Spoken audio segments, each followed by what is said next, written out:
नमस्कार दोस्तों, जैसा कि आप सब थंबनेल में पढ़ करके वीडियो में प्रवेश किए हैं, इसके लिए मैं आप सबों से तहे दिल से आपका शुक्रगुजार हूं। आज मैं कुछ ऐसे टॉपिक पर विचार करेंगे, विचार आइडिया लेकर आएंगे जिसका काफी दिनों से आपका इंतजार था।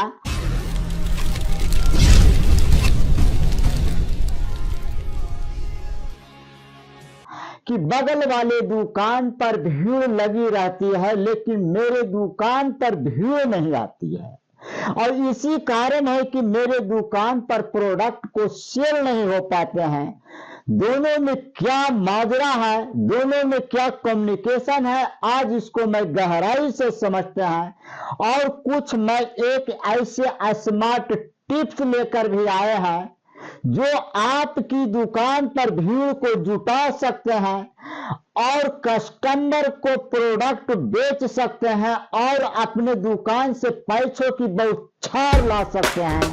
तो इस वीडियो में बने रहे, डटे रहे, लगे रहे टॉपिक के मुख्य बिंदु पर कि आपकी दुकान पर भीड़ कैसे लगेंगे और प्रोडक्ट को कैसे आप निसंकोच धड़ाधड़ बेच सकते हैं। भीड़ का जो परिक्रमण लगा हुआ है, सबसे पहले इसको समझते हैं कि बगल वाले दुकान पर भीड़ क्यों लगते हैं, जबकि मेरे दुकान पर भी same product, same quality, same MRP rate है, फिर भी मेरे दुकान पर कस्टमर नहीं आते हैं। क्या वजह हो सकता है कि मेरे दुकान पर कस्टमर आना नहीं चाहता है? आज मैं इसी की गहराई से गहराई में जाकर के इसका समस्या का हल करूंगा। कृपया कर वीडियो को लास्ट तक देखें, आपकी सारी की सारी समस्या हल हो जाएंगे। दुकान में भीड़ लगना और दुकान में भीड़ लगाना, दोनों में क्या लॉजिक है, दोनों में क्या ग्राहकों को सूझबूझ है, पहले इस माजरा को समझते हैं कि ऐसा होता क्यों है। तो ये सर्वे के अनुसार ये रिजल्ट पाया गया कि आदमी को, मनुष्य को साइकोलॉजिकल के रूप में, लॉजिक के रूप में, सामाजिक परिवेश में जहां पर भीड़ लगी हुई रहती है वहां पर कस्टमर चले जाते हैं, चाहे वहां पर प्रोडक्ट 1 रुपया महंगा ही क्यों न हो, फिर भी उस दुकान पर ही लोग चले जाते हैं। ऐसा हम लोग मानव समाज में देखते हुए आ रहे हैं। शायद आप भी जिस दुकान पर भीड़ लगी हुई रहती है उसी दुकान पर जाके आप भी प्रोडक्ट खरीदते हैं। इसके लिए आप कमेंट बॉक्स में कमेंट कीजिए कि मैं भी उसी कैटेगरी का हूं कि जहां पर भीड़ लगी रहती है वहां से मैं सामान खरीदने के लिए निकल जाते हैं। ऐसा क्यों होता है? तो ऐसा इसलिए होता है कि आदमी के दिमाग में एक छवि उत्पन्न हो जाता है, इमेज तैयार हो जाता है कि जिस दुकान पर भीड़ लगी हुई है उस दुकान पर प्रोडक्ट अच्छा होगा, उसका एमआरपी रेट अच्छा होगा, इसीलिए उस दुकान पर भीड़ लगी हुई रहती है।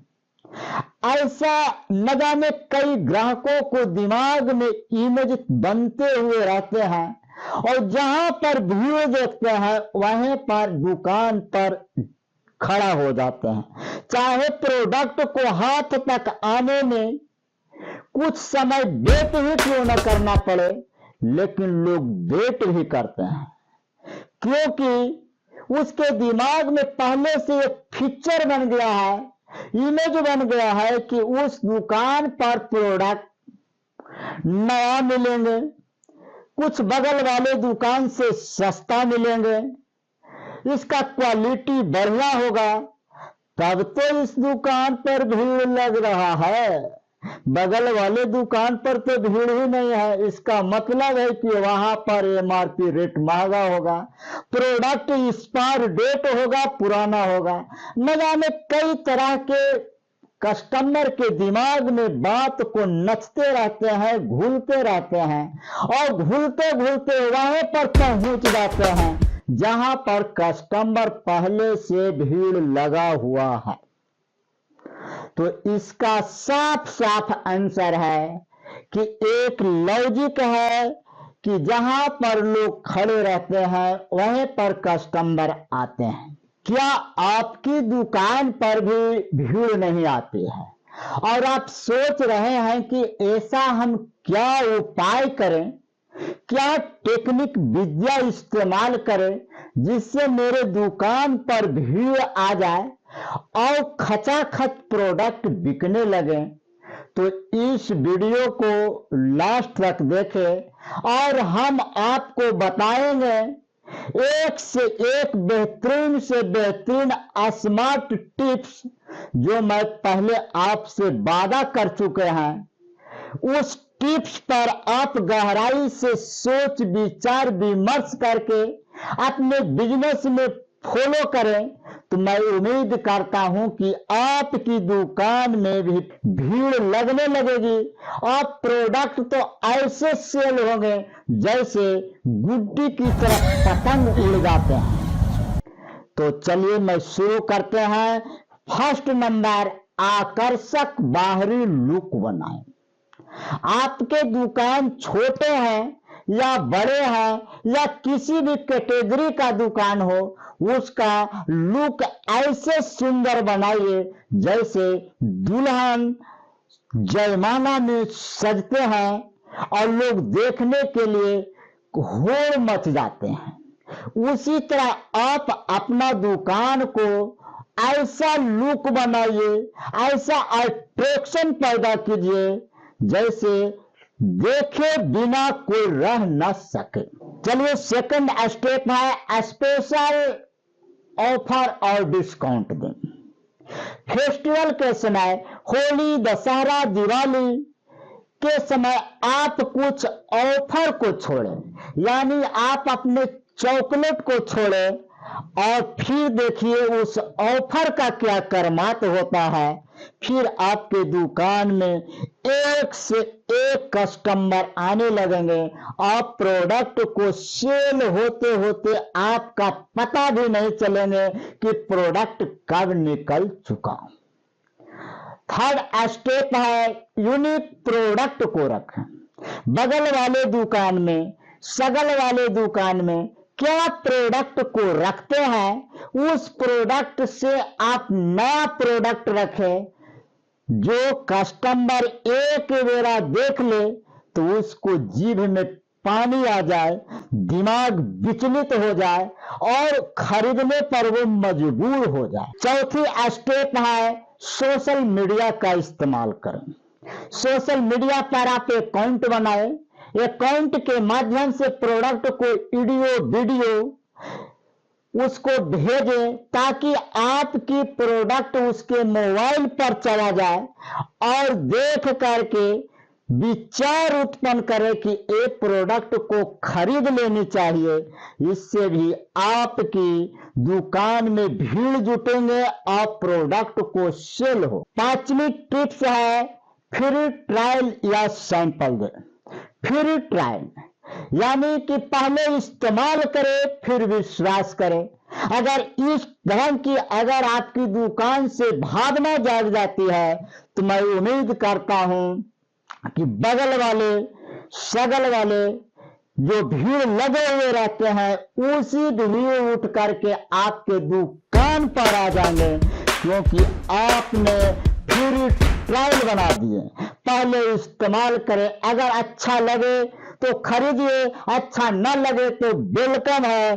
फिर देखिए आपकी दुकान पर चार चांद लग जाएंगे। छठी स्टेप है कस्टमर सर्विस को बेहतर बनाएं।